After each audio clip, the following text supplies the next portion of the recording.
The EU's workforce crisis explained.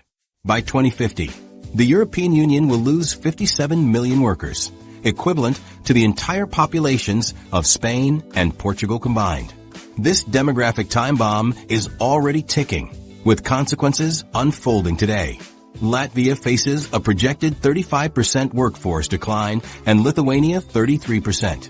These staggering figures represent Europe's most significant economic transformation since the Industrial Revolution.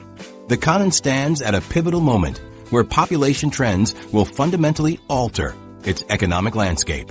In this investigation, we'll examine how this workforce collapse will reshape specific regions, impact various industries, and trigger ripple effects throughout global markets. The coming changes will challenge everything we understand about European prosperity.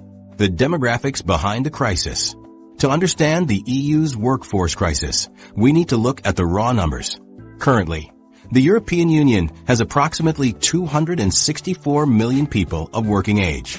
But by 2050, projections indicate this number will plummet to just 207 million, a staggering loss of 57 million workers, representing a 21% reduction in the workforce. These figures are based on careful demographic modeling using current population data, birth rates, death rates, and migration patterns. The projections are particularly reliable because many of the people who will comprise the 2050 workforce have already been born. We can count them today.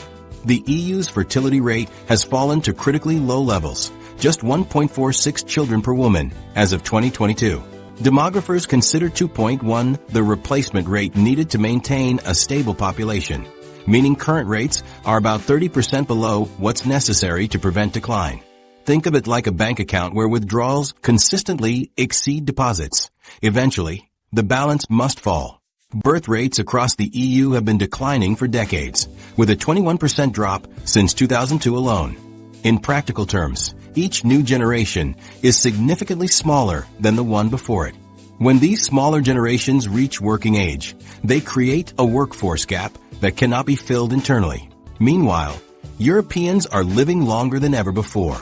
Average life expectancy across the EU now exceeds 80 years, with countries like Spain and Italy seeing averages approaching 84 years. This longevity represents tremendous advances in healthcare, nutrition, and quality of life. But combined with low birth rates, it creates a demographic imbalance that fundamentally alters the structure of society.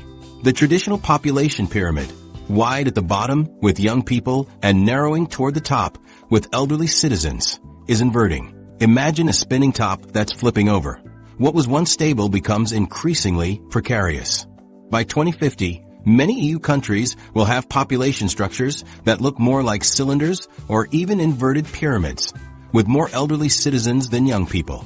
As larger generations of older workers retire, they're being replaced by much smaller generations of young workers. The mathematics is simple. Fewer births plus longer lifespans equals workforce contraction. Free movement of workers, one of the EU's fundamental principles, allows citizens to relocate to areas with better economic opportunities. While this mobility benefits individuals and the overall EU economy, it creates compounding problems for countries experiencing outward migration. Eastern and Southern European nations often see their young, educated workers move to Western and Northern European countries with higher wages. In towns across Romania and Poland, you'll find local businesses struggling to fill positions, while grandparents raise children whose parents work abroad. This creates a brain drain that accelerates workforce decline in sending countries, while partially offsetting it in receiving countries. Bulgaria exemplifies this challenge.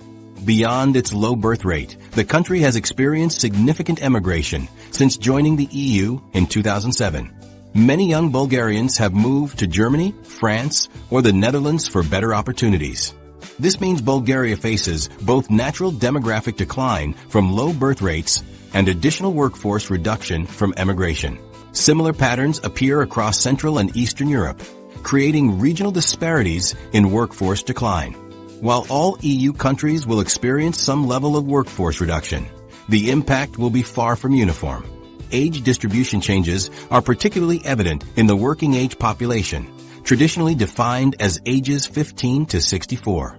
This group is shrinking as a percentage of the total population, while the 65-plus age group expands rapidly. By 2050, many EU countries will have more citizens over 65 than under 15, a situation unprecedented in human history outside of wartime population losses. The old age dependency ratio, measuring how many elderly citizens depend on each working age person, is expected to reach critical levels. Currently, the EU has about 3 working age people for each person over 65. By 2050, this ratio will approach 2 to 1, placing enormous pressure on social systems and the economy. These demographic changes will impact every aspect of European society, from economic growth and tax revenues to pension systems and healthcare. The labor market will transform as employers compete for a shrinking pool of workers. Housing markets may shift as population distributions change. Public services will need to adapt to serve an older population with different needs. What's particularly concerning is that this demographic shift isn't evenly distributed across EU member states. Latvia, Lithuania, and Bulgaria are projected to lose over 30% of their working age populations by 2050. Greece, Portugal, and Croatia face reductions exceeding 25%. Even Germany is expected to see its workforce shrink by nearly 15%. In some countries, the shift is already visible.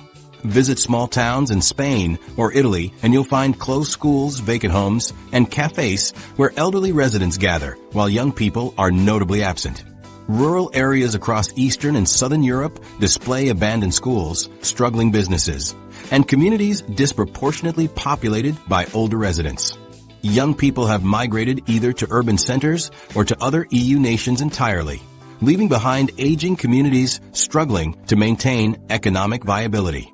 Urban areas aren't immune either. Many European cities are already experiencing housing market changes, shifts in consumer demand, and labor shortages in specific sectors due to demographic transition.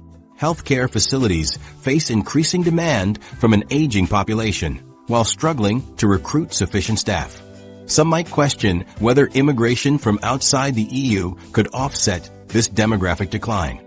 While immigration plays a role in Europe's demographic future, current rates fall far short of what would be needed to fully compensate for the projected workforce reduction.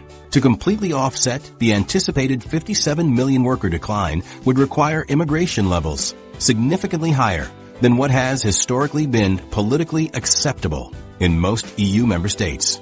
Multiple overlapping factors are creating this demographic shift. Declining birth rates reflect changing social values, increased educational and career opportunities for women, housing affordability challenges, and economic uncertainty. Longer lifespans result from medical advances and improved living standards. Migration patterns follow economic opportunities and quality of life considerations.